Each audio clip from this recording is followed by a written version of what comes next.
Thank you so much friends, हमारी कहानी पसंद करने के लिए। कहानी शुरू करने से पहले चैनल को सब्सक्राइब करें, वीडियो को लाइक करें और अपने जज्बात कमेंट में जरूर लिखें। चलिए कहानी शुरू करते हैं। उपनेता फेंग, आप वापस आ गए। कुई झू फेंग मोरन को देखने वाले पहले व्यक्ति थे। अरे देखो यहाँ कौन है। फेंग मोरन ने घूमकर देखा और लिंग रूक्स्यू को अपने पीछे दिखाया। याद, कुई झू खुशी से चिल्लाया और लिंग रूक्स्यू की ओर बढ़ा। मिस, वह कहाँ है? कुई झू, क्या तुम सपना देख रही हो? लू ताओ की आवाज सुनाई दी। लू ताओ, लिंग रूक्स्यू ने धीरे से पुकारा। मिस, यह सचमुच आप ही हैं। लू ताओ को अपनी आंखों पर विश्वास नहीं हो रहा था। वह एक पल के लिए स्तब्ध रह गई और जब वह वापस होश में आई तो वह भी कुईजी की तरह लिंग रूक्सू की ओर बढ़ी। मिस, याद, इस समय भाड़े के समूह में सभी लोग भी दौड़ पड़े और लिंग रूक्सू को घेर लिया। मुझे राहत है कि आप सब ठीक हैं, लिंग रूक्स्यू ने परिचित चेहरों को देखते हुए उत्साह से कहा। मिस, जनरल और यंग मास्टर कैसे हैं? लू ताओ ने चिंतित होकर पूछा। जनरल की हवेली में हुई घटना के बारे में पता चलने के बाद से उसे रात में अच्छी नींद नहीं आई थी। वे ठीक हैं, मैं तुम्हें अभी उन्हें दिखाने लाऊंगा। लिंग रूओजू ने लंबे समय से इन लोगों को स्वर्ग और पृथ्वी कंगन में खेती करने की व्यवस्था करने के बारे में सोचा था। आखिरकार इन लोगों ने उसकी शपथ खाई थी, इसलिए उनकी वफादारी में कोई समस्या नहीं थी। इसके अलावा भाड़े के समूह के ये लोग भविष्य में उसकी सबसे बड़ी मदद होंगे, इसलिए उसे उनके पालन पोषण पर ध्यान केंद्रित करना होगा। एक विचार के साथ लेंग रुओजू ने सभी को स्वर्ग और पृथ्वी कंगन में स्थानांतरित कर दिया। जुएल, यह कहाँ है? फेंग मोरन ने हैरानी से पूछा। हाँ मिस, यह कहाँ है? यह बहुत सुंदर है, कुई झू ने आश्चर्य से कहा। यह मेरी जगह है। अब से आप सभी यहाँ खेती करेंगे, लेंग रूक्स्यू ने सभी से कहा। सचमुच, यह बहुत अच्छा है। यहाँ आध्यात्मिक ऊर्जा बहुत सघन है। वाह, यह कृषकों के लिए एक धन्य भूमि है। आह, मैं खुशी से मर रहा हूँ। हर कोई उत्साहित था। वे अच्छी तरह से जानते थे कि अगर उनकी युवा महिला उन्हें यहाँ रहने की अनुमति देती है तो इसका मतलब है कि वह उन्हें अब और नहीं भगाएगी और वे हमेशा के लिए उसका पीछा कर सकते हैं। ये बच्चे, वे वास्तव में बहुत आसानी से उत्साहित हो जाते हैं। लिन लियांग ने अपना सिर हिलाया और धीरे से आह भरी। टीच, जब आप पहली बार आए थे तो आप उनसे ज्यादा बेहतर नहीं थे। ओल्ड मैन ने बिना कोई चेहरा दिखाए तुरंत उसका पर्दाफाश कर दिया। आप? लिन लियांग ने अपने दांत पीस लिए और बूढ़े आदमी की ओर घूर कर देखा। लेकिन जल्द ही वह मुस्कुराहट से भर गया क्योंकि इन बच्चों को पहले ही उसके अस्तित्व का पता चल गया था। प्रिंसिपल, आप भी यहाँ हैं। लियू यान ने सभी छात्रों की ओर से कहा। हे, अब से मैं रूक्सू का अनुसरण करूंगा। तुम मुझसे इस बूढ़े आदमी का तिरस्कार नहीं कर सकते। लिन लियांग ने दयनीय होने का नाटक किया। ओह, लिन लियांग को दयनीय होने का नाटक करते देखकर लियू यान और अन्य लोगों के पास शब्द नहीं थे। उन्हें लगा कि प्रिंसिपल कोई गंभीर व्यक्ति है। ऐसा लग रहा था कि आपको सचमुच किसी पुस्तक का मूल्यांकन उसके आवरण से नहीं करना चाहिए। जब हर कोई बातें कर रहा था और बातचीत कर रहा था, लिंग रुओजू अकेले बैंगनी बांस के घर की ओर चल दी क्योंकि बेबी जाग गई थी। जैसे ही वह बैंगनी बांस के घर में दाखिल हुई, एक छोटा काला फरबॉल उसकी बाहों में कूद गया। बड़ी बहन, बेबी ने तुम्हें बहुत याद किया। बेबी का रोएदार छोटा सा चेहरा लगाव से भरा था। बेबी, तुम बहुत देर तक सोई हो, लिंग रूक्स्यू ने बेबी के फूले और गोल मटोल शरीर को धीरे से सहलाते हुए कहा। वह मैं अभी भी मोटा है। बड़ी बहन, मैं कितना मोटा हूँ? लिंग रूक्स्यू के विचार सुनने के बाद बेबी ने विनम्रतापूर्वक शिकायत की। उसका फिगर बहुत स्टैंडर्ड था। ठीक है, यदि आप मोटे हैं तो आप अधिक आकर्षक हैं, लिंग रूओक्सू ने मनाते हुए कहा। वह अपने पहले छोटे जानवर की बहुत परवाह करती थी। बेबी ने आत्मसंतुष्ट चेहरे के साथ कहा, बड़ी बहन, मैं बिना वजह इतनी देर तक नहीं सोया। बेबी को इतना गर्व था कि वह अपनी छोटी सी पूंछ को ऊपर उठाने से ही चूक गया था। क्या आपकी अचानक मुलाकात हो गई? लिंग रुओजू ने संदेह से पूछा। बेशक, बेबी अब बहुत सक्षम है। बेबी रुकी और बोली, अब बेबी न केवल दिमाग पढ़ सकती है, बल्कि मैं किसी व्यक्ति की आत्मा को भी देख सकती हूँ। इसके अलावा जैसे जैसे मैं बड़ी हो जाऊंगी, बेबी और अधिक सक्षम हो जाएगी।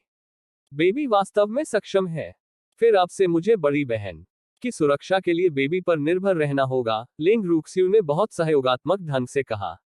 ओह, छोटी बेबी का आत्मसंतुष्ट रूप वास्तव में बहुत प्यारा है। हाँ, बेबी बड़ी बहन की रक्षा करेगी। जो कोई भी बड़ी बहन को धमकाने की हिम्मत करेगा, बेबी उसे बुरी तरह काटेगा। बेबी ने अपना छोटा चेहरा उठाया और अहंकार पूर्वक कहा। काटो। लेंग रुओक्सु अवाक रह गया। बेबी अपने छोटे से मुंह से किसे काट सकता है? बेबी, दादाजी और बाकी लोग बाहर हैं। चलो चले। बेबी ने सिर हिलाया। वह अनिच्छुक था, लेकिन वह एक अच्छा आज्ञाकारी बच्चा था। लेंग रुओजू ने बेबी को गोद में लेकर बैंगनी बांस के घर को छोड़ दिया। जुएर, क्या यह बच्चा नहीं है? वह जाग रहा है। जब लेंग क्विंटियन ने अपनी पोती की बाहों में छोटे काले फरबॉल को देखा तो वह आश्चर्यचकित हो गया। क्या यह छोटा आदमी सो नहीं रहा था? अब जागने के बावजूद भी कुछ क्यों नहीं बदला? यह कितनी अजीब बात है। कौन कहता है कि मैं नहीं बदला? मैं बहुत बदल गया हूं। बेबी, जिसने लेंग क्विंटियन के विचार सुने, ने असंतोष के साथ कहा। ओह, लेंग क्विंटियन शर्मिंदा था। यह छोटा आदमी कैसे जानता है कि मैं क्या सोच रहा हूं? हा। लेंग रुओजू अपनी हंसी नहीं रोक सकी। दादाजी बहुत प्यारे लग रहे हैं। जुएर, तुम किस बारे में हंस रहे हो? लेंग क्विंटियन ने थोड़ा शर्मिंदा होते हुए कहा। दादाजी, बच्चा अब दिमाग पढ़ सकता है, इसलिए निश्चित रूप से वह जानता है कि आप क्या सोच रहे हैं। लेंग रुओक्सु ने बहुत दयालुता से समझाया। ओह, लेंग क्विंटियन को उम्मीद नहीं थी कि एक आत्मिक जानवर के पास ऐसा कौशल होगा। यह बहुत असामान्य था। इस विचार के साथ उसने अवचेतन रूप से अपनी छाती को ढक लिया और बेबी को सावधानी से देखा। इसे ढकने का कोई मतलब नहीं है। मैं जो चाहूं देख सकता हूं, बेबी ने उदासीनता से कहा। उसका छोटा सा चेहरा गर्व से भरा हुआ था। हे बेबी, तुम एक अच्छे बच्चे हो। क्या तुम दादाजी को बता सकते हो कि वे दो बूढ़े क्या सोच रहे हैं? लेंग क्विंटियन आभार व्यक्त करते हुए बेबी के पास पहुंचे और लिन लियांग और ओल्ड मैन की ओर इशारा करते हुए शरारत से फुसफुसाए, जो कुछ ही दूरी पर नहीं थे। वे सोच रहे हैं कि रात के खाने में क्या बनाया जाए।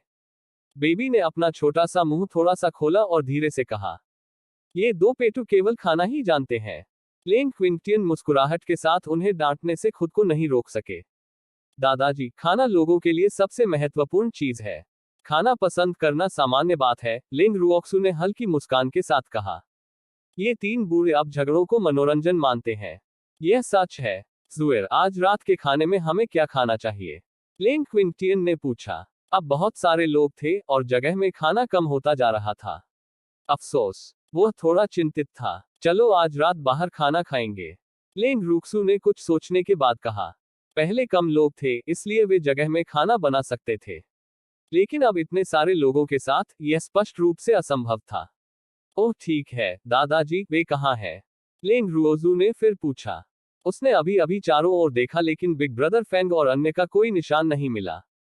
लेंग क्विंटियन ने बताया, वे घर बनाने के लिए सामग्री की तलाश में बाहर गए थे। क्या ढूंढने के लिए बाहर जाओ? क्या वहां बांस का जंगल नहीं है? लेंग रुओजू ने हैरानी से पूछा। वे बच्चे इसका उपयोग सहन नहीं कर सकते। लेंग क्विंटियन ने असहाय होकर कहा। वे वापस आ गए हैं। एक विचार के साथ लेंग रुओजू फेंग मोरन और अन्य को स्वर्ग और पृथ्वी कंगन में ले आए। जुएर, क्या यह आपका नया आत्मिक जानवर है? फेंग मोरन ने उत्सुकता से पूछा जब उसने लेंग रुओजू की बाहों में गोल मटोल छोटे फरबॉल को देखा। आप नए हैं। मैं बिग सिस्टर का पहला आध्यात्मिक जानवर हूं। बेबी का चेहरा नाराजगी से भरा हुआ था। जब मैं सो रही थी तो वास्तव में कई जानवरों ने बड़ी बहन को परेशान किया। बहुत क्रोधित करने वाला। बड़ी बहन सिर्फ मेरी है। किसी को भी उसे छीनने की इजाजत नहीं है। जो कोई भी उसे लूटेगा मैं उसे काट डालूंगा। ओह, फेंग मोरन अवाक रह गए। यह छोटा जानवर वास्तव में भी है। लेंग रुओक्सु ने अपना लंबा चेहरा खींचा और डांटा, बेबी, बिग ब्रदर फेंग से इस तरह बात मत करो। बड़ी बहन। बेबी की आंखों से तुरंत आंसू छलक पड़े। उसने लेंग रुओक्सु को दयनीय दृष्टि से देखा। उसका छोटा सा रोएदार चेहरा शिकायतों से भरा हुआ था। यह ठीक है, फेंग मोरन ने तुरंत कहा। वह एक वयस्क था और एक कम उम्र के छोटे जानवर के साथ इस बारे में उपद्रव नहीं करेगा। बिग ब्रदर फेंग, आप बांस के जंगल में बांस का उपयोग कर सकते हैं। आपको बाहर सामग्री की तलाश करने की जरूरत नहीं है। इसके अलावा आप उस जगह में बांस का उपयोग एक कमरा बनाने के लिए कर सकते हैं जो आध्यात्मिक शक्ति को अवशोषित करने में मदद कर सकता है, लेंग रुओक्सु ने समझाया। लेकिन हम में से बहुत सारे हैं। अगर हम सारा बांस भी इस्तेमाल कर ले तो भी शायद यह पर्याप्त नहीं होगा। फेंग मोरन को बांस का जंगल देखते ही पसंद आ गया, लेकिन वह इसका उपयोग करने को तैयार नहीं था। आखिरकार प्रत्येक बांस आध्यात्मिक ऊर्जा से भरा हुआ था। बिग ब्रदर फेंग, आपको इसके बारे में चिंता करने की जरूरत नहीं है। अंतरिक्ष में चीजें बहुत तेजी से बढ़ती हैं, लेंग रुओक्सु ने हल्की मुस्कान के साथ कहा। मोरन, देखा, मैं सही था, लेन क्विंटियन ने टोकते हुए कहा। तो चलो बांस के उस टुकड़े का उपयोग करें। जुएर के ऐसा कहने के बाद से फैंग मोरन समारोह में खड़े नहीं हुए। ठीक है, silver wings, big brother Fang और अन्य लोगों की मदद करने के लिए सिल्वर भेड़ियों को बुलाओ। लेन रुओजू ने कुछ ही दूरी पर चांदी के भेड़िए राजा को देखा। हाँ, मास्टर, सिल्वर विंग्स ने उत्तर दिया और अपने कबीले को बुलाने के लिए मुड़ा। चांदी के भेड़ियों की मदद से फैंग मोरन और अन्य लोगों के घर जल्दी से बन गए। ठीक है, बुरा नहीं, बुरा नहीं। लेन क्विंटियन ने एक दूसरे से सटे नवनिर्मित घरों को देखा और बहुत संतुष्ट महसूस किया। बहुत तेज, बूढ़े ने प्रशंसा की। अपने आवास का काम पूरा करने के बाद सभी लोग स्वर्ग और पृथ्वी कंगन छोड़कर रात का खाना तैयार करने के लिए बाहर चले गए। भोजन के बाद सभी लोग चले गए और अपने काम में व्यस्त हो गए। स्वर्ग और पृथ्वी कंगन के अंदर जुएर, लेन रुओजू झरने के पास एक चट्टान पर अकेली बैठी थी। जब उसने फैंग मोरन की आवाज सुनी तो उसने अपना सिर घुमाया और उसे अपने पीछे खड़ा देखा। बड़े भाई फैंग, आप यहाँ क्यों हैं? लेन रूक्सियू ने उत्सुकता से पूछा। रात के खाने के बाद सभी लोग अपने नए घरों को सजाने चले गए। उसने सोचा कि बिग ब्रदर फैंग भी वही कर रहा था। जुएर, क्या तुम ठीक हो? फैंग मोरन चिंतित होकर पूछने में मदद नहीं कर सके। वे ये चेन के बारे में पहले से ही जानते थे, लेकिन किसी ने पूछने की हिम्मत नहीं की। मैं ठीक हूँ, लेंग रूक्सू ने उदासीनता से कहा, लेकिन उसकी नजरें झरने में बर्फ सफेद, लगभग पारदर्शी मछली पर टिकी थी। फ्रीक हमेशा खाने के लिए यहाँ की मछलियां पकड़ना पसंद करता था। यह अच्छा है, फैंग मोरन ने राहत के साथ कहा। लेंग रुओक्सियो खड़े हुए और फैंग मोरन से कहा, बिग ब्रदर फैंग, मैं आराम करने के लिए अपने कमरे में वापस जा रहा हूँ। आपको भी जल्दी आराम करना चाहिए। हम कल ड्रैगन कबीले के लिए रवाना होंगे। ठीक है, शुभ रात्रि। उसी समय लेंग रुओक्सु और अन्य लोगों की तलाश कर रहे युवक के चेहरे पर उदासी झलक रही थी। एक सुदूर कस्बे में एक सामान्य आवास में। क्या तुमने यह नहीं कहा कि जुएर यहाँ है? वह कहाँ है? छोटा सिल्वर मिंक उग्रता से दहाड़ता था और कभी कभी उस युवक को डराने के लिए अपने नुकीले छोटे पंजे भी दिखाता था। वह मूल रूप से यही थी, लेकिन ऐसा लगता है कि वह फिर से चली गई है। वह युवक रोना चाहता था लेकिन उसके आंसू नहीं थे। मेरी दादी, तुम इतनी जल्दी क्यों भाग रहे हो? खबर मिलते ही वह दौड़ पड़ा, लेकिन वास्तव में वह समय पर नहीं पहुंच सका। बूहू, उसका यह मालिक शायद पागल हो जाएगा अगर वह उसे नहीं ढूंढ पाता, लेकिन इससे पहले नहीं कि वह खुद पागल हो जाए। जल्दी करो और जुएर को खोजने का कोई तरीका सोचो, अन्यथा आप परिणाम जानते हैं। प्यारे छोटे सिल्वर मिंक ने धमकी दी, उसकी आंखों से एक भयानक ठंडी रोशनी निकल रही थी। मास्टर, अगर मेरा अनुमान सही है तो लेंग रूक्सू और अन्य लोग निश्चित रूप से वहां जाएंगे जहां ड्रैगन कबीला है। हम वहां क्यों नहीं रहते और खरगोश के आने का इंतजार क्यों नहीं करते? युवक ने प्रसन्न भाव से विश्लेषण किया। तुम खरगोश हो? छोटा सिल्वर मिंक गुस्से से दहाड़ा। क्या जुएर जितना सुंदर कोई खरगोश है? ओह, वह खरगोश नहीं है, खरगोश नहीं। इस अधीनस्थ ने कुछ गलत कहा है। युवक ने तुरंत अपनी गलती स्वीकार कर ली। बूहू, एक अच्छा बच्चा अपनी गलतियों से सीखता है। आइए ड्रैगन कबीले की ओर चलें। छोटे सिल्वर मिंक ने दृढ़ता से कहा। मास्टर बुद्धिमान है, मेरी चापलूसी करना बंद करो। यदि तुम जुएर को नहीं ढूंढ पाए तो तुम्हें परिणाम पता है, छोटे सिल्वर मिंक ने उदासीनता से कहा। इस प्रकार मानव और मिंक ड्रैगन कबीले की यात्रा पर निकल पड़े। रास्ते में, मास्टर, आपको जो चिकन चाहिए वह तैयार है, कृपया इसका आनंद लें। युवक ने उत्सुकता से ग्रिल्ड चिकन को छोटे सिल्वर मिंक को सौंप दिया, जो अपनी आंखें बंद करके तकिए पर आराम कर रहा था। यह पारित करने योग्य है। छोटे सिल्वर मिंक ने ग्रिल्ड चिकन लिया, जो उसके आकार का लगभग 10 गुना था, और काटने के बाद असंतोष के साथ कहा, मास्टर, मैंने अपनी तरफ से पूरी कोशिश की है, युवक ने असहाय होकर कहा। मास्टर, आपका अनुरोध बहुत बड़ा है। जाओ और देखो कौन मेरे भोजन में बाधा डाल रहा है। बिना दया के मार डालो। छोटे सिल्वर मिंक ने बहुत दूर से आ रही लड़ाई की आवाजों को सुनकर नाराजगी के साथ कहा। हाँ, आदेश पाकर युवक उछल पड़ा और युद्ध की ओर उड़ गया। कुछ देर बाद वह युवक वापस आया। हालांकि न केवल वह अकेले नहीं लौटा, बल्कि वह एक बोझ भी लेकर आया। मैंने तुम्हें किसी को भी वापस लाने की अनुमति नहीं दी, छोटे सिल्वर मिंक ने आंखें सिकोड़कर थोड़ा गुस्से में कहा। इसके अलावा वह वास्तव में किसी ऐसे व्यक्ति को लाया जिससे वह नफरत करता था। एर्म, एर्म, युवक के माथे से ठंडा पसीना टपक रहा था। उसे भी लगा कि उसने कोई बेवकूफी की है। उसने अपने मालिक की ईर्ष्या को कम आंका था। बूहू, मुझे क्या करना चाहिए? मैं इस बार सचमुच मर चुका हूँ। मयूली, क्या यह छोटा मिंक आपका अनुबंधित स्पिरिट जानवर है? हुओ किंग ने अचानक पूछा। हालांकि वह नहीं जानता था कि छोटा मिंक उसके प्रति इतना शत्रुतापूर्ण क्यों था, लेकिन उसे यह अहंकारी छोटा मिंक पसंद नहीं आया। आप अनुबंधित आत्मा जानवर हैं। आपका पूरा परिवार है। हुओ किंग की बातें सुनकर छोटा सिल्वर मिंक तुरंत क्रोधित हो गया। यह मेरी अनुबंध भावना का जानवर नहीं है। बकवास मत करो, युवक मयूली ने जल्दी से कहा। वह इतना डरा हुआ था कि उसका चेहरा पीला पड़ गया।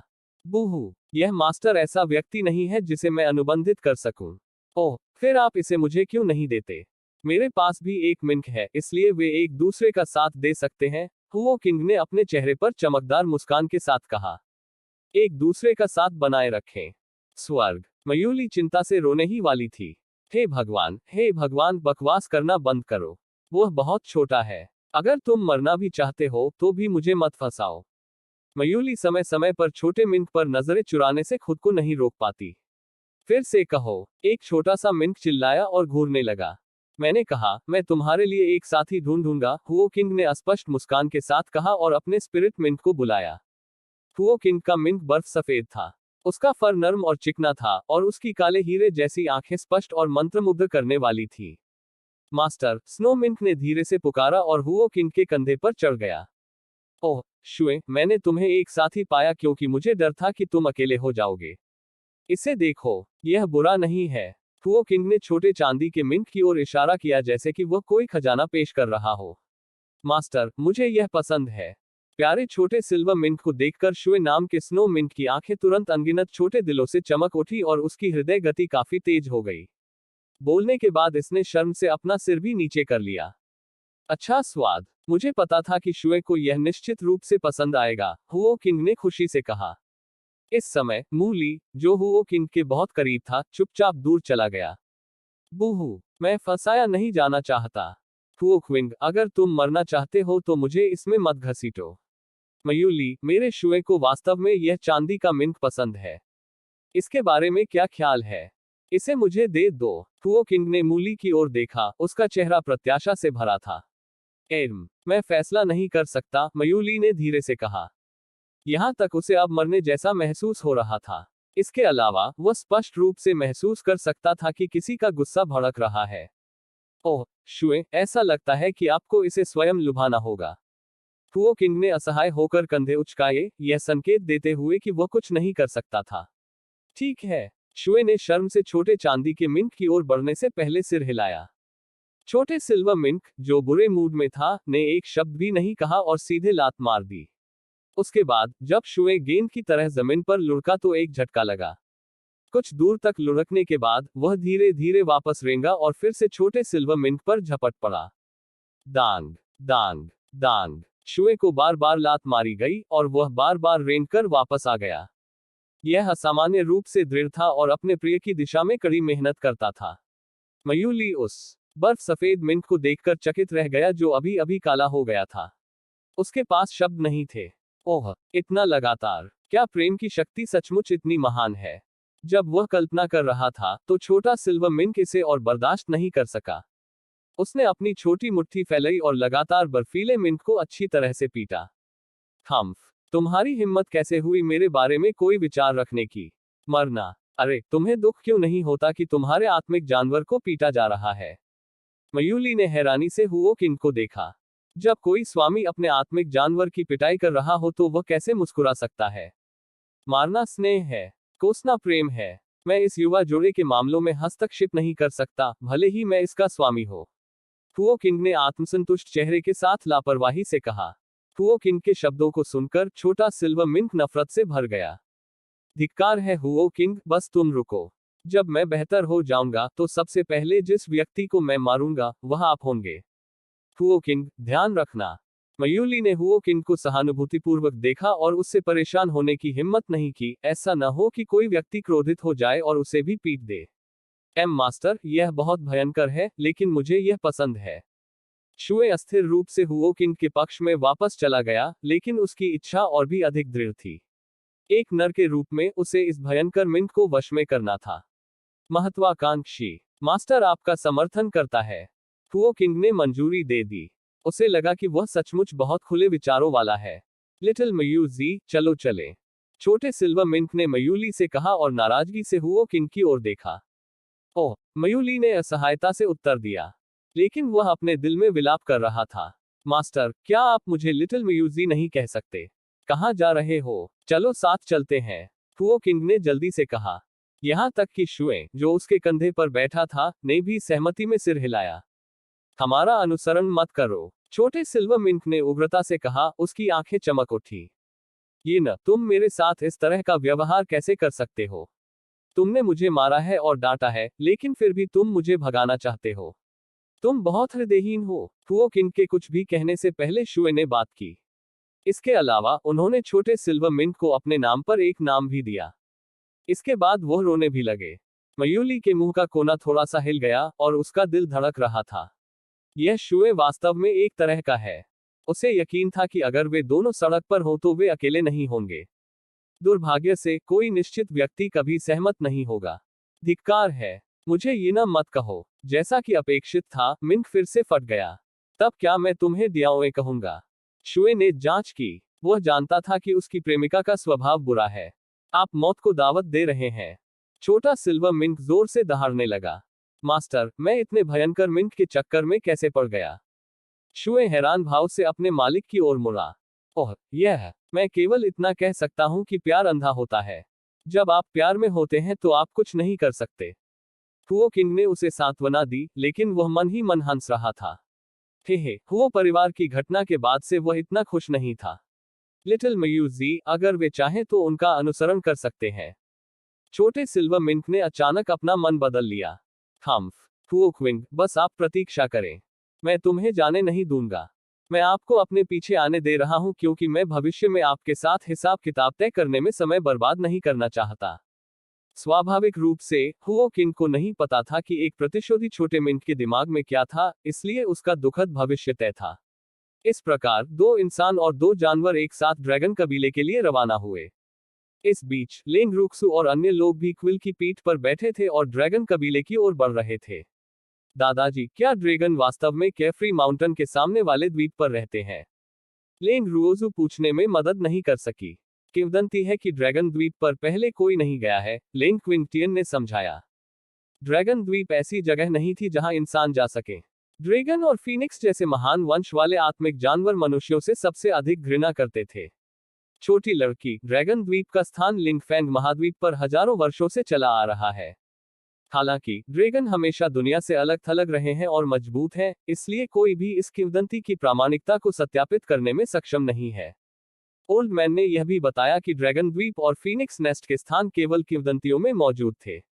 हाँ, ट्रुओक्सु, आइए पहले उन्हें ढूंढने के लिए केफ्री माउंटेन पर चलें।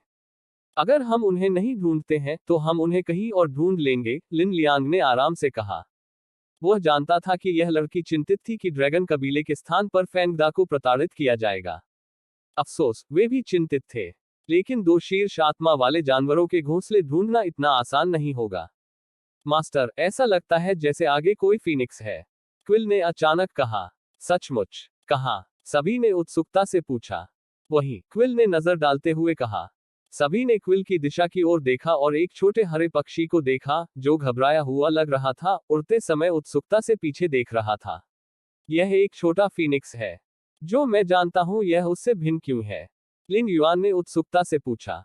क्या यह सिर्फ एक पक्षी नहीं था? इसमें कोई खास बात नहीं थी। क्या मैंने तुमसे मन लगाकर पढ़ाई करने के लिए नहीं कहा था? लेंग क्विंटियन ने लिन युआन के सिर पर हल्के से प्रहार किया। यह एक वर्मिलियन पक्षी है और एक बहुत ही दुर्लभ लकड़ी विशेषता वाला वर्मिलियन पक्षी है, लेंग रुओक्सु ने समझाया। फीनिक्स कबीला एक बहुत बड़ी जाति थी। वहां न केवल फीनिक्स जैसे पक्षी थे, बल्कि वर्मिलियन पक्षी, ग्रेट आर्गुस इत्यादि भी थे। लेकिन फीनिक्स कबीले के नेता अपनी संख्या के कारण हमेशा फीनिक्स थे, जबकि वर्मिलियन पक्षी और महान आर्गुस शायद ही कभी जाने जाते थे। फीनिक्स ज्यादातर लाल थे और नर और मादा फायर फीनिक्स में विभाजित थे। उनमें से कुछ ऐसे भी थे जो काले, नीले और सफेद थे। फीनिक्स के पंख चमकीले, शानदार और असामान्य रूप से सुंदर थे। दूसरी ओर वर्मिलियन पक्षी और ग्रेट आर्गुस फीनिक्स के समान दिख सकते हैं, लेकिन उनके पंख फीनिक्स जितने सुंदर नहीं थे। यह हरा सिंदूर पक्षी अभी भी कम उम्र का होना चाहिए क्योंकि इसके सिर पर फीनिक्स मुकुट के अलावा यह आम पक्षियों से बहुत अलग नहीं था। छोटी सिंदूरी चिड़िया, क्या तुमने कुछ बुरा किया? क्विल ने छोटे हरे पक्षी का रास्ता रोका और उसे छेड़ा। नहीं, मेरे पीछे बुरे लोग हैं जो मुझे पकड़ना चाहते हैं। छोटी सिंदूरी चिड़िया ने जल्दी से समझाया। उसकी छोटी छोटी हरी आंखें चारों ओर घूम गईं और उसने अचानक लेंग रुक्स्यू को देखा, इसलिए उसने बिना किसी परवाह के खुद को उसकी बाहों में फेंक दिया। बड़ी बहन, मुझे बचा लो। ऐसे बुरे लोग हैं जो इस प्यारे इनफ्लेम पर कब्जा करना चाहते हैं। सिंदूर पक्षी, जो इनफ्लेम कहलाने का दावा करता था, ने हल्के से रोते हुए कहा, जैसे कि उसे कोई सहारा मिल गया हो। दफा हो जाओ, अरे पक्षी। बड़ी बहन मेरी है। बेबी, जो लेंग रुओजू की बाहों पर हावी हो रहा था, जब उसने देखा कि कोई उसकी बड़ी बहन को छीनने के लिए आ रहा है तो वो इसे बर्दाश्त नहीं कर सका। वो तुरंत जोर से दहाड़ा। बड़ी बहन। इनफ्लेम ने लेंग रुओजू को दयनीय दृष्टि से देखा। उसकी आंखों में तेजी से आंसू आ गए, लेकिन गिरने से इनकार कर दिया। ठीक है, दयनीय होने का नाटक करना बंद करो। मुझे बताओ, तुम्हारी मदद करने से मुझे क्या लाभ होगा?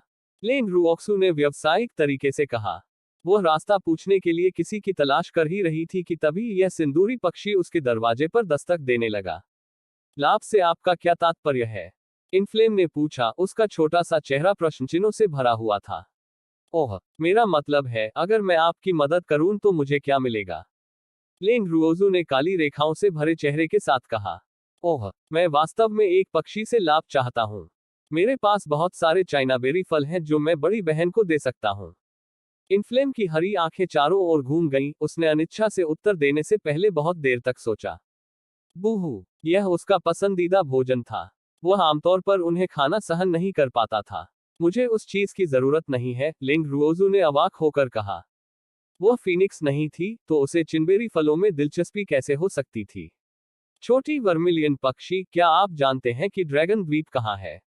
लेंग रुओजू ने सीधे पूछा, क्या इस सिंदूर पक्षी को लगा कि वह फिर से उससे भोजन छीनने वाली है? हाँ, ड्रैगन द्वीप हमारे फीनिक्स नेस्ट के बहुत करीब है। इनफ्लेम को समझ नहीं आया कि यह बड़ी बहन इस बारे में क्यों पूछ रही थी, लेकिन उसने उसे ईमानदारी से उत्तर दिया। फिर मैं बुरे लोगों को भगाने में तुम्हारी मदद करूंगा और तुम मुझे ड्रैगन द्वीप का स्थान बताओ, ठीक है? लेंग रुओजू ने छोटी सिंदूर पक्षी के साथ बातचीत करना शुरू किया। बड़ी बहन, क्या आप ड्रैगन द्वीप जा रही हैं? मत जाओ, यह वहां बहुत बदबूदार है। वे बदबूदार ड्रैगन बहुत गंदे हैं और वे हर दिन स्नान नहीं करते हैं, इनफ्लेम ने तिरस्कार पूर्वक कहा। बड़ी बहन किसी को बचाने के लिए ड्रैगन द्वीप जाना चाहती है, लेंग रुक्स्यू ने कुछ मनोरंजन के साथ कहा। ऐसा लग रहा था कि इस छोटे से सिंदूर पक्षी पर ड्रैगन द्वीप का अच्छा प्रभाव नहीं था। ओह, तो मैं बड़ी बहन को भी साथ लाऊंगा, इनफ्लेम ने सक्रिय रूप से कहा। तुम्हारी हिम्मत कैसे हुई उस आत्मिक जानवर को छीनने की जो मैं चाहता हूं? लेंग रुक्स्यू और अन्य लोगों के कानों में गुस्से भरी दहाड़ सुनाई दी। बड़ी बहन, मुझे बचा लो। इनफ्लेम ने बेबी को नजरअंदाज कर दिया और सुरक्षा पाने के लिए लेंग रुक्स्यू की बाहों में घुस गया।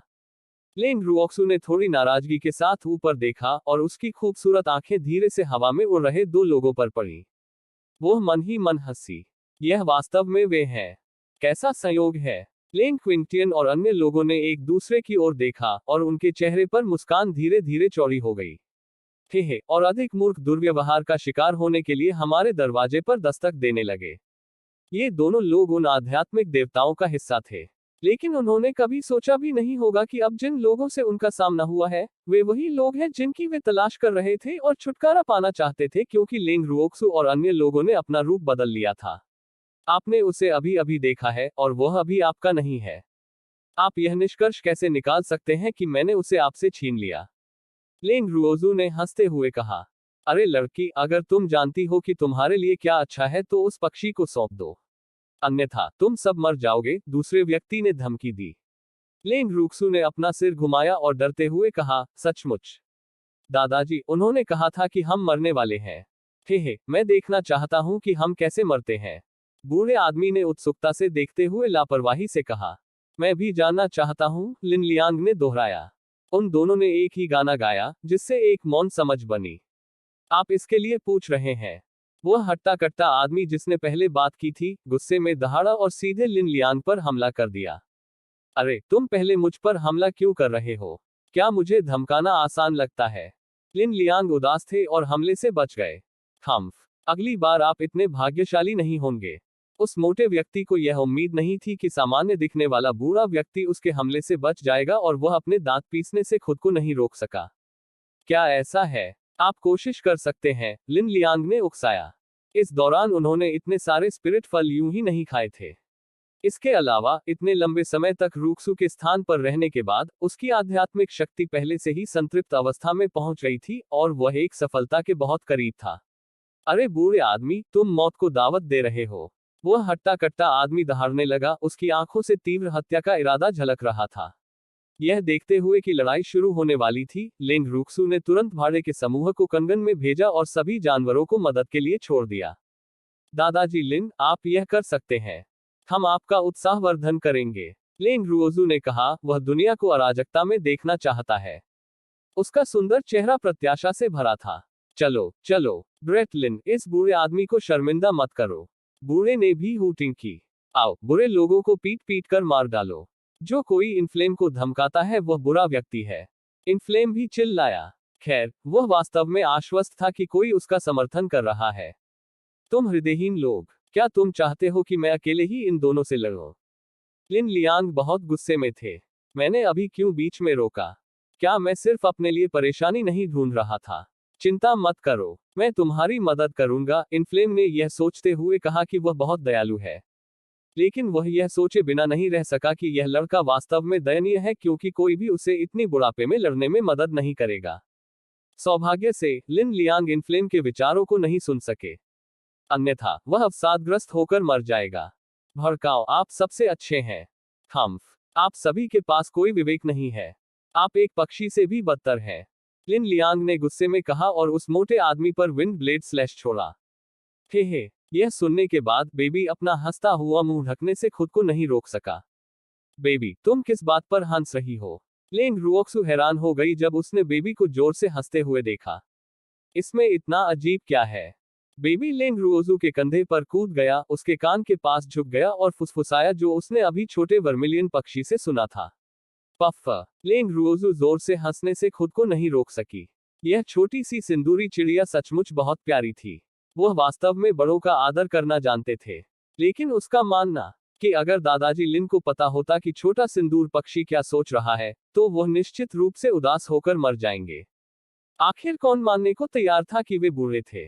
जुएर, तुम किस बारे में हंस रहे हो? जब लेंग क्विंटियन ने अपनी पोती को इतनी खुशी से हंसते हुए देखा तो वो खुद को पूछने से नहीं रोक सका। क्या कुछ अजीब हुआ? अपने दादाजी की उत्सुक अभिव्यक्ति को देखकर लेंग रूक्सू ने उन्हें वही बताया जो बेबी ने अभी उसे बताया था। यह सुनकर लेंग क्विंटियन भी जोर से हंस पड़े। तुम लोग बहुत ज्यादा हो। तुम मुझे मजाक से बाहर क्यों छोड़ रहे हो? बूढ़े ने शिकायत की। असहायता से भरे चेहरे के साथ लेंग रूक्सू ने ओल्ड मैन से कहा। लिन लियांग पर नजरें चुराते ही बूढ़े आदमी का चेहरा खिल उठा। आकर्षण, दादाजी लिन की मदद करो। लेंग रुओक्सू ने जब देखा कि लिन लियांग वास्तव में संघर्ष कर रही है तो उसने दयालुता से कहा। खैर, वह अपने बड़ों का सम्मान करना भी जानती थी। हाँ मास्टर। यह सुनकर आकर्षण और अन्य जानवर उत्साहित हो गए। अपने मालिक के आदेश की प्रतीक्षा में उनके पंजे पहले से ही खुजली कर रहे थे। यह देखकर कि उसके जानवर कितने उत्सुक थे, लेंग रुओजू के पास शब्द नहीं थे। मेरे जानवर इतने हिंसक और आक्रामक कब हो गए? चाम और अन्य जानवरों के जुड़ने से लिन लियांग को बहुत कम दबाव महसूस हुआ। यहां तक कि उसने चाम और अन्य को मुख्य युद्ध क्षेत्र भी दे दिया, जबकि वह बगल से लड़ाई देखता था और कभी कभी गुप्त हमले भी करता था। उसके कार्यों ने दो आध्यात्मिक देवताओं को इतना क्रोधित कर दिया कि उन्हें लगभग खून की उल्टियां होने लगी। धिक्कार है, क्या तुम इतने नीच नहीं हो सकते? एक आध्यात्मिक देवता श्राप दिए बिना नहीं रह सका। जब तुम दोनों ने मुझे मारा तो तुमने यह क्यों नहीं कहा कि तुम घृणित हो? लिन लियांग ने तिरस्कार पूर्वक कहा। उसे मारो, उसे खरोचो, हाँ, उन्हें जमकर काटो। लिन लियांग उत्साहपूर्वक जयकार करते रहे। इस समय दो आध्यात्मिक देवताओं को जानवरों ने इस हद तक मजबूर कर दिया था कि उनके पास छिपने के लिए कोई जगह नहीं थी। वे जानवरों के हमलों से बचने के लिए केवल इधर उधर ही उछल कूद कर सकते थे। उनके शरीर पहले से ही घावों से छलनी थे और उनकी हालत बहुत खराब थी। लेकिन जानवर जल्दी में नहीं थे, क्योंकि वे समय समय पर शांति से हमला करते थे। यह स्पष्ट था कि वे केवल उन दोनों को चिढ़ा रहे थे। तुम्हारी मुझे धमकाने की हिम्मत कैसे हुई? तुम्हारी मुझे धमकाने की हिम्मत कैसे हुई? बुरे लोग, बुरे लोग। इनफ्लेम, जो बगल से देख रहा था, भी अपना खून खौलता हुआ आगे बढ़ गया। उसने दो आध्यात्मिक देवताओं को खरोचा और चोंच मारी। यह छोटी सी चीज वास्तव में प्रतिबिंबित महिमा का आनंद ले रही है। लेंग रुओजू धीरे से असहाय होकर मुस्कुराए। हाँ, लेकिन यह छोटा साथी काफी प्यारा है। जुएर, यदि आप कुछ फीनिक्स और ड्रैगन के साथ अनुबंध कर सकते हैं तो हमारी ताकत निश्चित रूप से बहुत बढ़ जाएगी। इस तरह हम ऊपरी क्षेत्र में भी एक छोटा सा पैर जमा लेंगे, लेंग क्विंटियन ने आशा भरी दृष्टि से कहा। फीनिक्स और ड्रैगन जैसे आत्मिक जानवर हर क्षेत्र और दुनिया में आत्मिक जानवरों के पदानुक्रम में सबसे ऊपर थे। इसके अलावा वे शक्तिशाली थे और लोगों के दिमाग में बिल्कुल सर्वश्रेष्ठ आध्यात्मिक जानवर थे। हालांकि लेंग रुओजू के समूह की ताकत लिंगफैंग महाद्वीप पर सबसे अच्छी थी, लेकिन वे ऊपरी क्षेत्र में पदानुक्रम में सबसे नीचे थे। इसलिए यदि उनके पास कुछ अच्छे आत्मिक जानवर होते तो वे कम से कम अपनी रक्षा कर सकते थे। दादाजी, फीनिक्स और ड्रैगन जैसे बेहतर योग्यता वाले आत्मा जानवर अन्य आध्यात्मिक जानवरों की तुलना में मनुष्यों को अधिक नीची दृष्टि से देखते हैं, इसलिए उन्हें अनुबंधित करना आसान नहीं है, लेंग रुओक्सू ने समझाया। उसने अब तक कई आत्मिक जानवरों से अनुबंध कर लिया था, और चाम जैसे आत्मिक जानवरों की ताकत निश्चित रूप से फीनिक्स और ड्रैगन से कमतर नहीं थी। इसलिए यदि संभव हो तो वह अपने आसपास के कुछ लोगों को उन आत्मिक जानवरों से अनुबंध करने में मदद करना चाहती थी। आप सही कह रहे हैं। दादाजी बहुत ज्यादा मांग रहे हैं। लेंग किंगटियन थोड़ा निराश थे। जरूरी नहीं। हमारी छोटी लड़की का स्थान आध्यात्मिक जानवरों के लिए बहुत आकर्षक है। जब तक वह मदद करने को तैयार है, वे आध्यात्मिक जानवर निश्चित रूप से उसके दरवाजे पर दौड़ेंगे, बूढ़े आदमी ने मुस्कुराते हुए सुझाव दिया। यहाँ तक कि उसके आत्मिक जानवर भी उस स्थान को देखने के बाद आत्मिक जानवर के स्थान पर लौटने को तैयार नहीं थे, तो अन्य आत्मिक जानवर अपवाद कैसे हो सकते थे? बहुत उचित। जुएर, आप इसे आजमाते क्यों नहीं? लेंग क्विंटियन फिर से इसकी प्रतीक्षा करने से खुद को रोक नहीं सका। यह अद्भुत होगा यदि वह अपने अनुबंध जानवर के रूप में एक ड्रैगन या फीनिक्स रख सके। हम देखेंगे। लेंग रुओक्सू ने कुछ सोचने के बाद कहा। ऐसा लगता है जैसे दादाजी वास्तव में एक ड्रैगन या फीनिक्स चाहते हैं। उस स्थिति में मुझे उसके लिए एक लेना ही होगा, भले ही मुझे एक छीनना पड़े। हम देखेंगे किस बारे में। लिन लियांग ने उनके पास बैठने के बाद उत्सुकता से पूछा। देखें कि क्या हम कुछ ड्रैगन और फीनिक्स के साथ अनुबंध कर सकते हैं, लेंग रुओजू ने हल्की मुस्कान के साथ समझाया। ओह, यह विचार पागलपन भरा हो सकता है, लेकिन दादाजी लिन आपका समर्थन करते हैं, लिन लियांग ने उत्साह से कहा। अगर कोई और ऐसा कहता तो वह उपहास करता, लेकिन यह संभव था क्योंकि यह रुक्सू था। मैं उन्हें अनुबंधित करने वाला नहीं हूँ। मैं उन्हें आपके लिए, लिन युआन और अन्य लोगों के लिए प्राप्त करना चाहता हूँ, लेंग रुओक्सू ने बहुत शांत भाव से कहा। क्वोट। रुओजू, तुम बहुत विचारशील हो। दादाजी लिन को आध्यात्मिक जानवरों की जरूरत है। लिन लियांग ने चमकती आंखों से लेंग रुक्स्यू को घूरते हुए अतिशयोक्तिपूर्ण ढंग से अपने आंसू पोंछे। वाह, आप में किस आध्यात्मिक जानवर की कमी है? क्या आपको कोई शर्म नहीं है? ओल्ड मैन चिल्लाने वाला पहला व्यक्ति था जब उसने लिन लियांग को तिरस्कार भरी दृष्टि से देखा। बिल्कुल, मैं तुम्हें इतने सालों से जानता हूं, लेकिन मुझे आज तक यह क्यों नहीं पता चला कि तुम इतनी मोटी चमड़ी वाले हो। मैं वास्तव में किसी अच्छे इंसान से नहीं मिला हूं। लेंग क्विंटियन ने अफसोस के साथ कहा। अफसोस? दरअसल उसने गलती से एक बुरा दोस्त बना लिया। आप दोनों स्पष्ट रूप से मुझसे ईर्ष्या करते हैं। मैं समझता हूं, लिन लियांग ने लापरवाही से कहा। आवश्यकता पड़ने पर लोगों को मोटी चमड़ी रखनी चाहिए। बूढ़े आदमी और लेंग क्विंटियन ने एक ही समय में अपना सिर घुमा लिया और अपमानजनक बूढ़े साथी को नजरअंदाज कर दिया। चाम ने लेंग रुओजू के कंधे पर छलांग लगाई और कहा, मास्टर, यह हो गया। बहुत बढ़िया। लेंग रुओक्सू ने चाम के सुंदर रोएदार फर को सहलाते हुए प्रशंसा की। उसके जानवर बहुत सफाई और कुशलता से काम करते थे। उन्होंने युद्ध क्षेत्र को भी साफ कर दिया। क्विल, चलो चले। लेंग रुओजू ने उसके सिर को धीरे से थपथपाया। हाँ मास्टर। छोटी सिंदूरी चिड़िया, रास्ता दिखाओ। क्विल छोटे सिंदूर पक्षी की ओर मुड़ गया। बड़ी बहन, क्या तुम सच में जाना चाहती हो? ड्रैगन द्वीप से बदबू आ रही है, इनफ्लेम अनिच्छुक अभिव्यक्ति के साथ कहने में मदद नहीं कर सका। भड़क जाओ, बड़ी बहन को जाना होगा। बड़ी बहन की दोस्त ड्रैगन द्वीप पर है, लेंग रुओक्सू ने समझाया। उसने लंबे समय से सुना था कि ड्रैगन और फीनिक्स एक दूसरे को नापसंद करते थे। यह सच लग रहा था। ठीक है, इनफ्लेम तुम्हें वहां ले आएगा, इनफ्लेम ने आज्ञाकारी ढंग से कहा और लेंग रुओक्सू के दूसरे कंधे पर बैठ गया। जलन बहुत अच्छा व्यवहार है। लेंग रूक्स्यू ने छोटी सिंदूर पक्षी के सिर को सहलाते हुए प्रशंसा की। हे बड़ी बहन, आपके शरीर से बहुत अच्छी खुशबू आ रही है। इनफ्लेम को यह बहुत पसंद है, इनफ्लेम ने शर्म से कहा। तुम विकृत पक्षी, भाग जाओ। बेबी गुस्से से दहाड़ा। उसकी मेरे सामने बड़ी बहन को छेड़ने की हिम्मत कैसे हुई? वह जीने से थक गया होगा। इनफ्लेम लेंग रुओजू के करीब आया और दयनीयता से कहा, बड़ी बहन, वह बहुत भयंकर है। वो इनफ्लेम को धमका रहा है। चलो, जल्दी से रास्ता दिखाओ। लेंग रुओजू ने असहाय होकर कहा। उसके जानवर लगभग हर दिन स्नेह के लिए लड़ रहे थे, जिससे उसे सिरदर्द हो रहा था। सौभाग्य से उन्होंने अभी तक शारीरिक लड़ाई शुरू नहीं की थी। बड़ी बहन, अगर आप ड्रैगन द्वीप जाना चाहती हैं, तो आपको पहले दुख निवारण वन से गुजरना होगा। लेकिन वह जगह बहुत खतरनाक है, सूजन को समझाया। दुख निवारण वन? कहाँ? लेंग रूक्स्यू ने हैरानी से पूछा। उसने दुख निवारण वन के बारे में क्यों नहीं सुना? इनफ्लेम ने चिंतित होकर कहा, दुख निवारण वन लिंग फैंग महाद्वीप के सबसे दक्षिणी भाग पर है, और वहां कई जहरीले जीव हैं। वो जहरीले जीव इंसानों से सबसे ज्यादा प्यार करते थे। मुझे लगता है कि मैंने एक किताब में दुख निवारण वन के बारे में पढ़ा है। वहां के पौधे और जानवर जहरीले लगते हैं, बूढ़े आदमी ने अचानक गंभीर चेहरे के साथ कहा। जहर? मुझे जाना होगा, भले ही दुख निवारण वन खतरों से भरा हो। लेंग रुओजू ने लापरवाही से कहा। वास्तव में उसके इतने आश्वस्त होने का कारण स्वर्ग और पृथ्वी का कंगन था। अन्यथा वह वास्तव में हर किसी की जान जोखिम में डालने की हिम्मत नहीं करती। क्विल, दुख निवारण वन में जाओ, लेंग रूक्स्यू ने आदेश दिया। हाँ मास्टर, क्विल ने उत्तर दिया और दुख निवारण वन की ओर उड़ गया।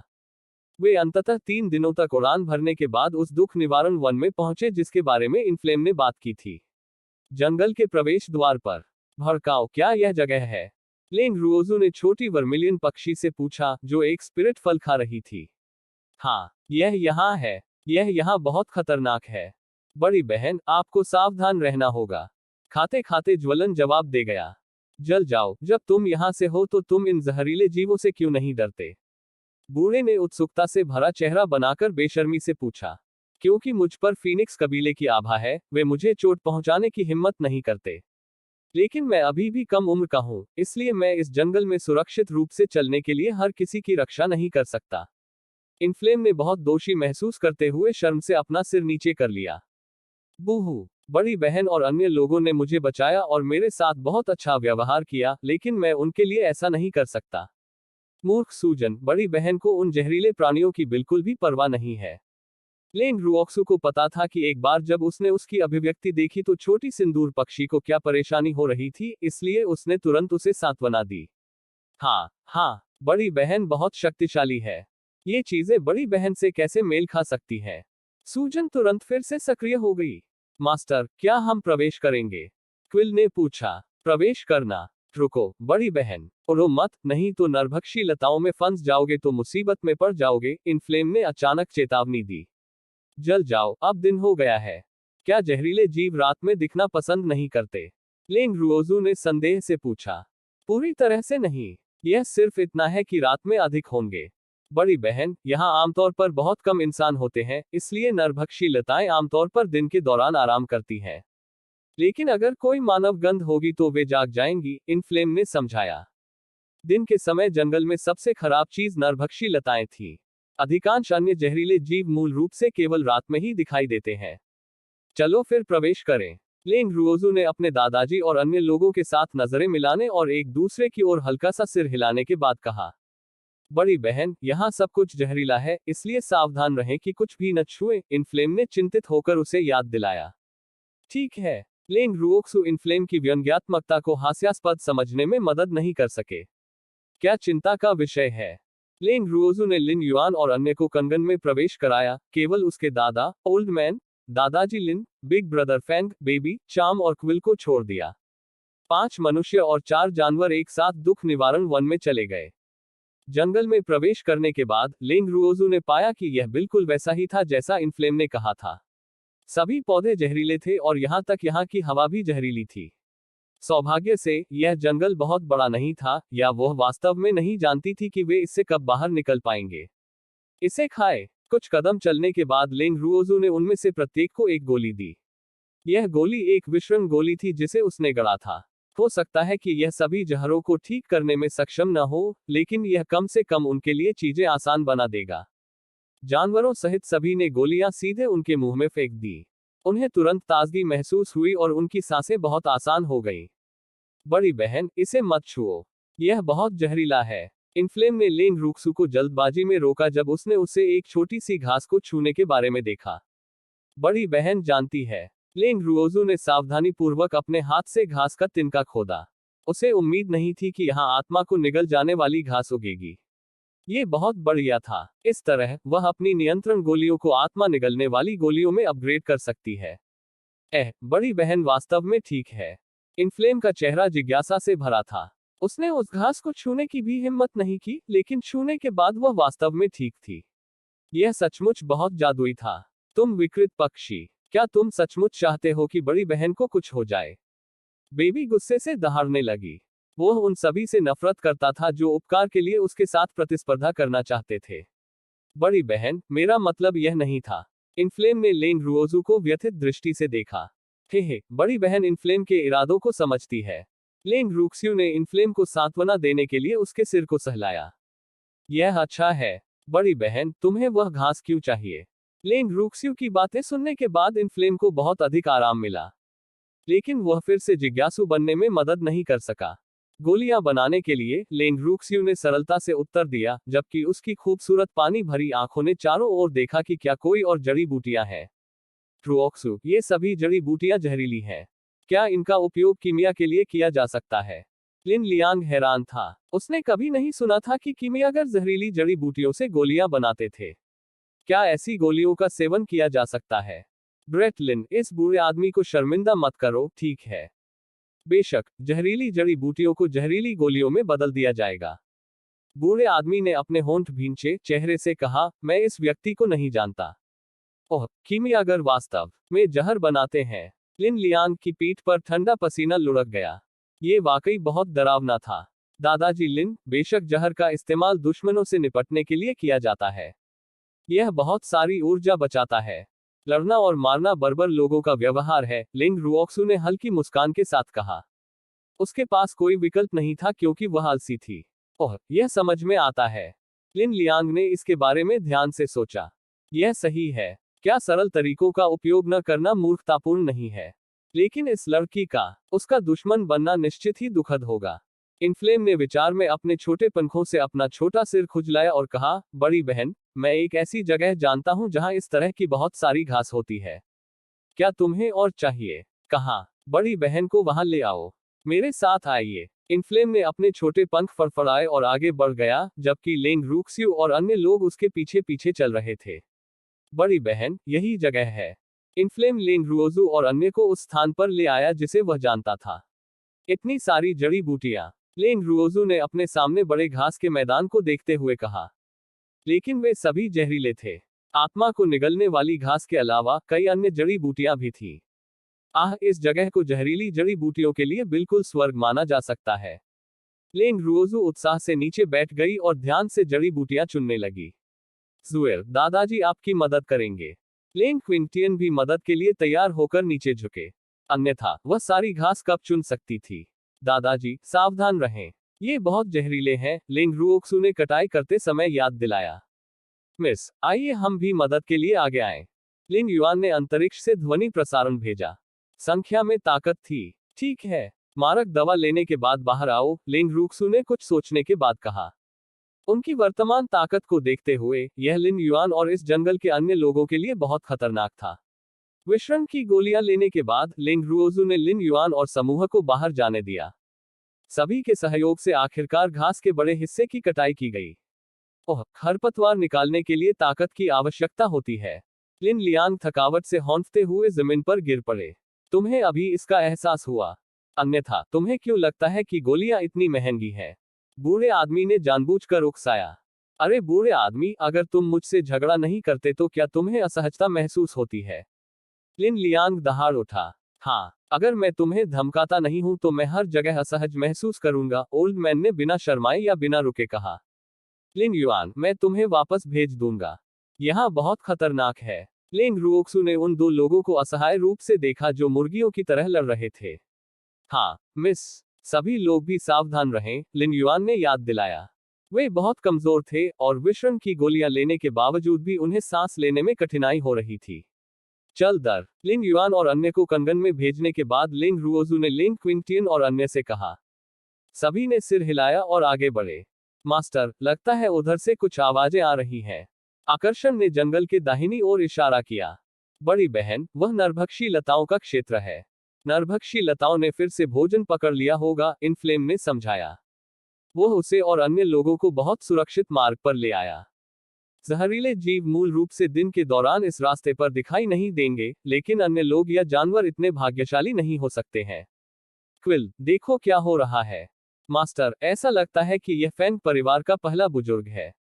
क्विल ने अपनी एक्स-रे दृष्टि से क्षेत्र को स्कैन करने के बाद अनिश्चित रूप से कहा। वहां दो लोग लताओं में फंसे हुए थे, लेकिन उसने दूसरे व्यक्ति को पहले नहीं देखा था। क्या कहा आपने? यह सुनकर फैंग मोरन चौंक गए। क्या पहला बुजुर्ग अभी भी जीवित है? आइए एक नजर डालते हैं, लिंग रुओजू ने समझदारी से कहा। उसे विश्वास था कि क्विल गलत नहीं होगा। इसके अलावा पहला बुजुर्ग उसका सहयोगी था, इसलिए उसके लिए एक नजर डालना उचित और तर्कसंगत था। बड़ी बहन, इनफ्लेम लिंग रुओजू और अन्य लोगों के सामने खड़ा था, उन्हें आगे बढ़ने देने को तैयार नहीं था। भड़काना, यह ठीक है। तुम्हें बड़ी बहन पर भरोसा करना होगा, लिंग रुओक्सू ने मना किया। जब यह छोटा बच्चा जिद्दी हो जाता है तो वास्तव में सिरदर्द पैदा कर सकता है। फिर ठीक है, लेकिन बड़ी बहन, बहुत करीब मत जाओ, इनफ्लेम ने याद दिलाया। हम सावधान रहेंगे। चलो चलें। जब लिंग रुओजू और अन्य लोग नरभक्षी लताओं के क्षेत्र में पहुंचे तो उन्होंने दो लोगों को लताओं में उलझा हुआ देखा। उनमें से एक वास्तव में फैंग परिवार का पहला बुजुर्ग था। हालांकि नरभक्षी लताएं उन्हें फंसा रही थी, फिर भी वे उनसे छुटकारा पाने के लिए कड़ी मेहनत कर रहे थे। टूटी हुई लताएं पूरी जमीन पर बिखरी हुई थी और जमीन पर काले धब्बों के धब्बे थे। पहले बड़े और दादाजी। फैंग मोरन चिल्लाने से खुद को नहीं रोक सका। उसे उम्मीद नहीं थी कि दूसरा व्यक्ति उसका दादा बनेगा। यह वास्तव में फैंग परिवार का लड़का है। बूढ़े ने भौहें सिकोड़ ली। ये नरभक्षी लताएं सचमुच कष्टदायक थी। दो आध्यात्मिक सर्वोच्चताएं उनमें फंस गईं और मुक्त नहीं हो सकी। जुएर, हमें क्या करना चाहिए? फैंग मोरन ने लेंग रुक्स्यू को अचंभे से देखा। भले ही फैंग परिवार उसके प्रति अच्छा नहीं था, लेकिन उनके पतन के साथ ही उनके प्रति उसकी नफरत गायब हो गई थी। यह कहना झूठ होगा कि उसे अब बिल्कुल भी चिंता नहीं थी कि उसने आखिरकार अपने बचे हुए एकमात्र रिश्तेदारों को देख लिया है। लेकिन वह जुएर और अन्य लोगों की जान जोखिम में नहीं डाल सकता था। आखिरकार जुएर उसके लिए सबसे महत्वपूर्ण था। बड़े भाई फैंग, चिंता मत करो। हमें एक अच्छी योजना के बारे में सोचना होगा। लिंग रुक्सू ने उसे सांत्वना दी और नरभक्षी लताओं की सावधानी पूर्वक जांच की। नरभक्षी बेलों को लताएं कहा जा सकता है, लेकिन वे वास्तव में बड़े पेड़ थे। उनकी शाखाएं लताओं से बनी थी, प्रत्येक एक वयस्क की बांह जितनी मोटी थी, और संभवतः सामान्य हथियारों से काटना मुश्किल होगा। इसके अलावा नरभक्षी लताएं पौधे प्रणाली की आत्मा जानवर होनी चाहिए। लेकिन उनका स्तर बहुत कम था और उनमें अभी भी बुद्धि विकसित नहीं हुई थी, इसलिए वे शिकार करने के लिए अपनी प्रवृत्ति पर निर्भर थे। लिंग रुओजू ने कुछ ही दूरी पर स्थित ऊंचे पेड़ को देखते हुए सोचा, यदि वह गलत नहीं थी, तो इस क्षेत्र की नरभक्षी लताएं इसी पेड़ की शाखाएं होनी चाहिए। इसलिए जब तक वह इस पेड़ को नष्ट कर देती है, नरभक्षी लताओं को कोई खतरा नहीं होना चाहिए। दादाजी, बूढ़े आदमी, दादाजी लिन, कृपया नरभक्षी बेल का ध्यान आकर्षित करें। चाम और मैं जाएंगे और उन्हें बचाएंगे। बिग ब्रदर फैंग, यहां रहें। लिंग रुओजू ने तुरंत व्यवस्था की। ठीक है, जुएर, सावधान रहें, लिंग क्विंटियन ने चिंतित होकर याद दिलाया। जुएर, मैं तुम्हारे साथ चलूंगा। फैंग मोरन ने लिंग रुओजू को, जो जाने ही वाला था, वापस खींच लिया। उसके सुंदर चेहरे पर दृढ़ संकल्प था। बिग ब्रदर फैंग, नरभक्षी लताएं बहुत परेशान करने वाली होती हैं। अगर बहुत अधिक लोग होंगे तो यह असुविधाजनक होगा, इसलिए यहां प्रतीक्षा करें और अच्छे रहें। लिंग रुओजू ने ऐसे कहा जैसे वो किसी बच्चे को सहला रही हो। ठीक है, सावधान रहें। फैंग मोरन को समझ नहीं आ रहा था कि हंसे या रोए। जुएर उसके साथ एक बच्चे की तरह व्यवहार कर रहा था। लिंग रुओजू ने सिर हिलाया और लिंग क्विंटियन और अन्य लोगों की ओर देखा। तीनों बूढ़े अहंकार पूर्वक आगे पीछे झूलते हुए नरभक्षी बेल की ओर बढ़ गए। नरभक्षी लता तब उत्तेजित हो गई जब उसने देखा कि अधिक भोजन उसकी ओर आ रहा है। इसने जल्दी से अपनी लताएं लहराईं और लिंग क्विंटियन और अन्य पर हमला कर दिया। जनरल लेंग, जल्दी से इस जगह को छोड़ दो।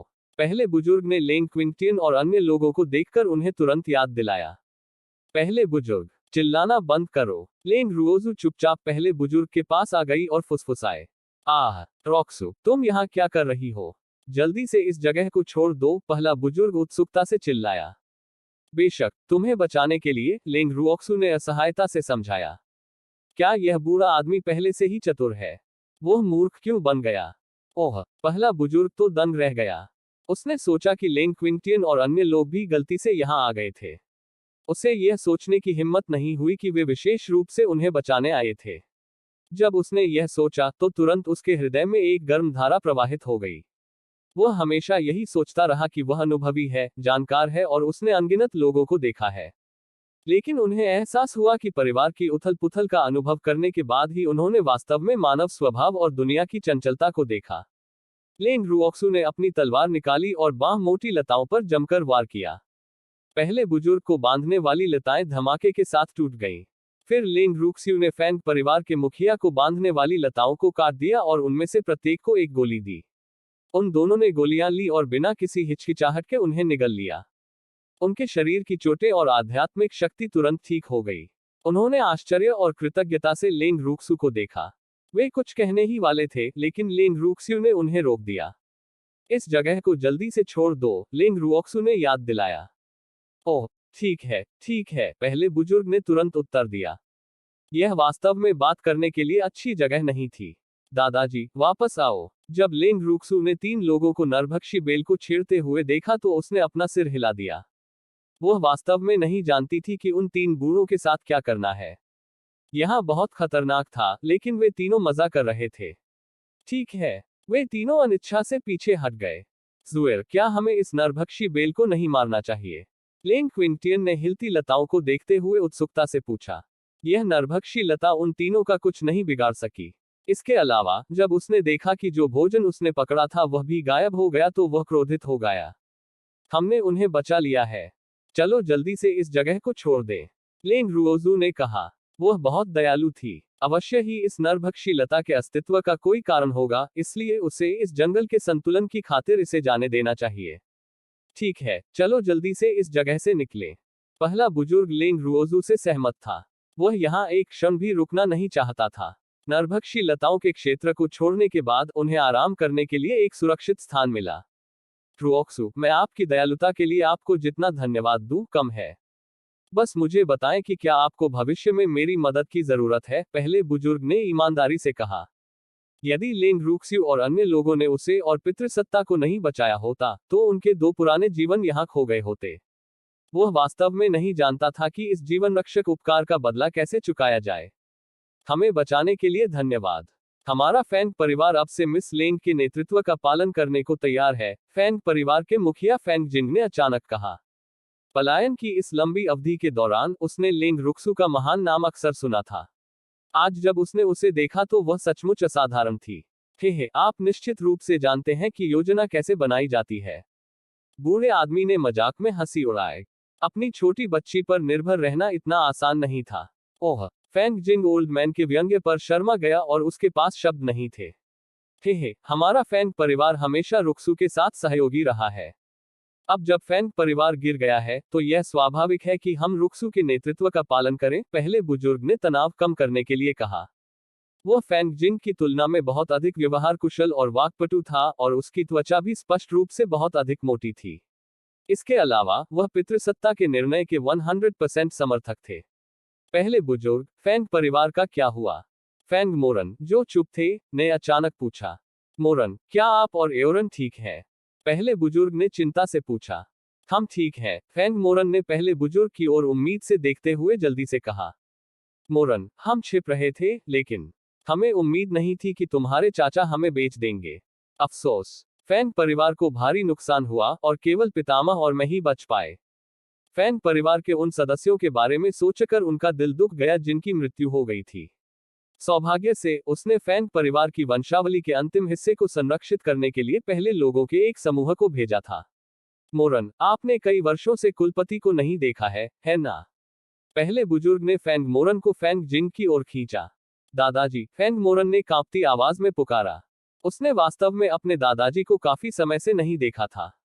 उसे केवल इतना याद था कि जब वह छोटा था तो उसके दादाजी उस पर बहुत स्नेह करते थे। मोर, तुम्हें कष्ट हुआ है? फेंग जिंग ने अपने पोते को चिंता से देखा। फेंग जियो अब कैसा कर रहा है?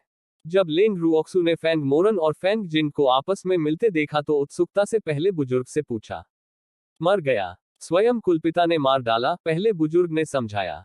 रूक्सू ने उसे पहले चेतावनी दी थी, लेकिन उसने पितृसत्ता के कारण फेंग जियो से तुरंत निपटा नहीं था। अफसोस, इसके बारे में बोलते हुए वह फेंग परिवार के पतन के लिए भी जिम्मेदार था। पहले बुजुर्ग, क्या आपके पितामह बिग ब्रदर फेंग से बहुत प्यार करते हैं? लेंग रुओजू ने पूछा। हाँ, आखिरकार वह सबसे बड़ा पोता है।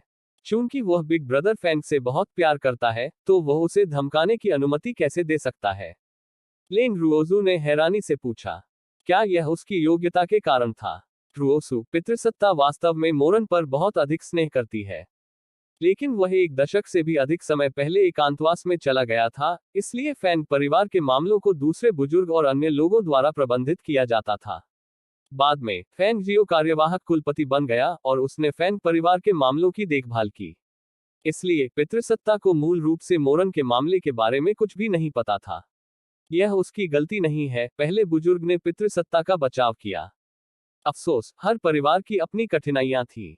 यहां तक यदि किसी ने उसे बताया न हो तो कुलपिता को भी सब कुछ ठीक से नहीं पता होता।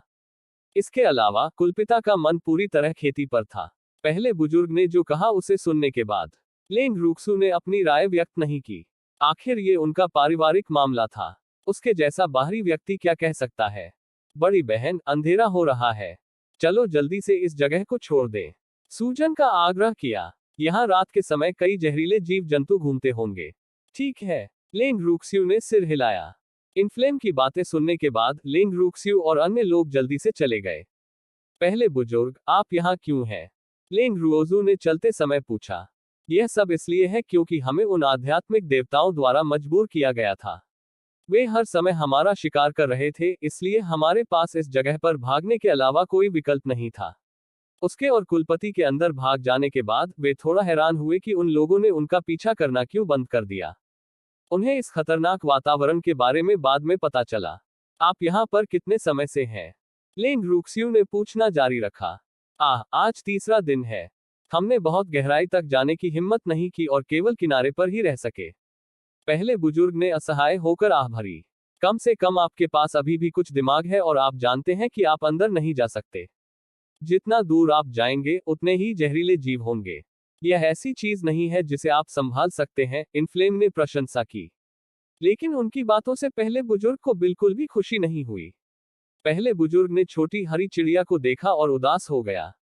अफसोस, वह इतने लंबे समय तक जीवित रहा, लेकिन यह पहली बार था जब किसी पक्षी ने टिप्पणी की कि उसके पास कुछ दिमाग है। इनफ्लेम ने जो कहा उसे सुनने के बाद लेंग रुक्स्यू ने उदास पहले बुजुर्ग की ओर देखा और बहुत खुश हुआ। इनफ्लेम वास्तव में एक खजाना है। लेकिन अब तुम्हें डरने की जरूरत नहीं है क्योंकि मैं, इनफ्लेम, तुम्हें लेकर आ रहा हूं, इनफ्लेम ने जारी रखा, उसका चेहरा गर्व से भरा हुआ था। हालांकि वह उन जहरीले जीवों से निपट नहीं सका, लेकिन उन्हें कुछ अपेक्षाकृत सुरक्षित मार्गों पर लाना कोई समस्या नहीं थी। क्या यह छोटी सी चिड़िया उन जहरीले जीवों से निपट सकती है? पहले बुजुर्ग ने धीरे से पूछा। नहीं, वह अभी भी कम उम्र का है, लेंग रुक्स्यू ने ईमानदारी से कहा। तो फिर उसे अपना आत्मविश्वास कहां से मिलता है? पहला बुजुर्ग थोड़ा अवाक रह गया। यह पहली बार था जब उसने इतना अहंकारी पक्षी देखा था। पक्षी अपने आत्मिक जानवर से भी अधिक अहंकारी था। ओह, वैसे, रुक्स्यू, पितृसत्ता और मेरे आध्यात्मिक जानवर घायल हो गए हैं। क्या आपके पास मदद करने का कोई तरीका है? पहले बुजुर्ग ने लेंग रुक्स्यू की ओर उम्मीद से देखते हुए फिर से पूछा। क्या उनकी चोटें गंभीर हैं? लेंग रुओजू ने पूछा। बहुत गंभीर। अफसोस, वे मरने वाले हैं, पहले बुजुर्ग ने दुखी होकर कहा। इन्हें उनके खाने के लिए ले जाओ। लेंग रुओजू ने कुछ देर सोचा, 2 गोलियां निकाली और उन्हें पहले बुजुर्ग को सौंप दिया। रुओक्सू, धन्यवाद, पहले बुजुर्ग ने खुशी से कहा, उससे भी ज्यादा खुशी जब उसकी चोटें ठीक हो गई। बड़ी बहन, हम आज रात के बाद 2 दिनों में इस जंगल से बाहर निकल सकेंगे, इनफ्लेम ने याद दिलाया। खैर, पार करने के बाद यह जंगल उसका घर था और वह उसे खेलने के लिए अपने घर पर आमंत्रित कर सकता था। भड़क जाओ, चलो जितनी जल्दी हो सके यहां से निकल जाएं। लेंग रुओजू ने कहा। आसमान में अंधेरा छा रहा था और यहाँ जहरीली गैस और अधिक तीव्र होती दिख रही थी। उसे सचमुच यह एहसास पसंद नहीं आया। हाँ, बड़ी बहन, चिंता मत करो, इनफ्लेम तुम्हें बहुत सुरक्षित शॉर्टकट लेकर आएगा, इनफ्लेम ने वादा किया। इनफ्लेम सबसे अच्छा है, लेंग रुओक्सु ने उसे सहलाया और इनाम देने के लिए एक स्पिरिट फल निकाला। रुओक्सु, वह कौन सा फल है? इसकी खुशबू बहुत अच्छी है। पहला बुजुर्ग, जिसने अभी अभी अपने आत्मिक जानवर को गोली खिलाई थी, उसकी आंखें तेज थीं। उसने अवचेतन रूप से अपनी लार निगल ली। बूहू, उसने 2 दिनों से ठीक से खाना नहीं खाया था। बहुत भूख लगी है। तुम्हें भूख लगी होगी। यहाँ लेंग रुओजू ने पहले बुजुर्ग को सूखे मांस का एक टुकड़ा बहुत दयालुता से सौंपा। मैं भी फल खाना चाहता हूँ, पहले बुजुर्ग ने अनिच्छा से सूखा मांस स्वीकार करते हुए धीरे से शिकायत की। लेकिन उसकी नजर उस फल पर टिकी थी जिसे इनफ्लेम चबा रहा था। यह मेरा है। इनफ्लेम हाई अलर्ट पर था। उसने फल को, जो उसके शरीर के आकार का था, अपने छोटे पंजे से पकड़ लिया और छिपने के लिए लेंग रुओक्सु के पीछे उड़ गया। आप पहले से ही इतने बुरे हैं, फिर भी आप एक पक्षी से भोजन छीनना चाहते हैं। क्या आपको शर्म नहीं आती? बूढ़े का चेहरा तिरस्कार और उपहास से भरा था। उसने अपनी अंगूठी से एक स्पिरिट फल निकाला और जानबूझकर पहले बुजुर्ग के सामने उसे खाना शुरू कर दिया। आप पहले बुजुर्ग ने बूढ़े आदमी की ओर देखा, जिसका मुंह रस से भरा था, और उसके दिल में ईर्ष्या की ज्वाला भड़क रही थी। उसने घृणा से अपने दांत भींच लिए। यह बूढ़ा आदमी कौन है? मैं उसे नहीं पहचानता। यह बूढ़ा आदमी हमेशा मेरे खिलाफ क्यों रहता है? पहला बुजुर्ग कुछ भी नहीं समझ सका। पहले बुजुर्ग, क्या आप सचमुच मांस नहीं खाना चाहते? यह पवित्र जानवर स्तर के अजगर का मांस है। लेंग रुक्स्यू ने याद दिलाया। इस मीट जर्की का स्वाद अविस्मरणीय था। वास्तव में, पहले बुजुर्ग ने संदेहपूर्वक काट लिया, लेकिन फिर उसने जल्दी से उसे खा लिया। उसे कभी नहीं पता था कि सूखा मांस इतना सुगंधित हो सकता है। जुएर, मुझे लगता है कि हर कोई थोड़ा भूखा है, तो हम यहाँ आग क्यों नहीं जलाते और रात का खाना पकाते हैं? लेन क्विंटियन ने अचानक सुझाव दिया। यहाँ का भूभाग विशाल और समतल था, और यदि कोई जहरीला जीव दिखाई देता तो वे तुरंत उसे पहचान लेते। ठीक है, लेन रुक्स्यू ने सिर हिलाया और तैयारी करने लगी। रुओक्सु, क्या तुम्हारा भोजन इतना शानदार है? पहला बुजुर्ग थोड़ा अवाक रह गया जब उसने लेंग रुओक्सु को एक एक करके बर्तन, कटोरे और अन्य कंटेनरों के साथ साथ भोजन का एक बड़ा ढेर निकालते देखा। इस लड़की की भंडारण रिंग कितनी बड़ी है। यह पहली बार था कि पहले बुजुर्ग ने देखा कि किसी के भंडारण रिंग में ये चीजें हैं। जब आप बाहर हो तो आप अपने पेट का दुरुपयोग नहीं कर सकते। लेंग रुओक्सु ने ऐसे उत्तर दिया जैसे कि यह स्पष्ट था, और ऐसा महसूस नहीं हुआ कि वह बिल्कुल भी फिजूल खर्ची कर रही थी। सच, यह बहुत कम माना जाता है। अगर आप यहाँ नहीं होते तो हम बेहतर खाना खा पाते। बूढ़े आदमी ने सोचा। काश, ऐसा लगता है जैसे हम केवल बाहर ही रात बिता सकते हैं। रात के खाने के बाद उन्होंने एक व्यक्ति को निगरानी के लिए नियुक्त किया, जबकि बाकी लोग आराम करने के लिए अपने तंबू में चले गए। एक शांतिपूर्ण रात के बाद लेंग रुओजू और अन्य लोग अगले दिन भी जारी रहे। इस समय मयूली और उसका समूह पहले ही ड्रैगन द्वीप पर आ चुके थे और खरगोश के आने की प्रतीक्षा में ड्रैगन द्वीप के एकमात्र मार्ग की रखवाली कर रहे थे। लेकिन कुछ दिनों की रखवाली के बाद भी खरगोश नहीं आया। मिंक चिंतित होने से खुद को रोक नहीं सका। लिटिल मयूजी, जाकर देखो, वे अभी तक यहाँ क्यों नहीं आए? सिल्वर मिंक ने उत्सुकता से ऑर्डर दिया। मास्टर, चिंतित मत होइए, उन्हें किसी वजह से देरी हो सकती है, मयूली ने तुरंत सांत्वना दी। इन कुछ दिनों से इस मास्टर का गुस्सा बढ़ता जा रहा था। बूहू, यह मेरे लिए बहुत कठिन है। यह सोचते हुए वह हुओक्विंग और मिंक को घूरने से खुद को नहीं रोक सका, जो सक्रिय रूप से अपने मालिक को आगे बढ़ाने के लिए कड़ी मेहनत कर रहा था। क्या हो सकता है? वे हमसे पहले चले गए। हम आ गए हैं, लेकिन वे आए ही नहीं, छोटे सिल्वर मिंक ने उग्रता से दहाड़ते हुए कहा।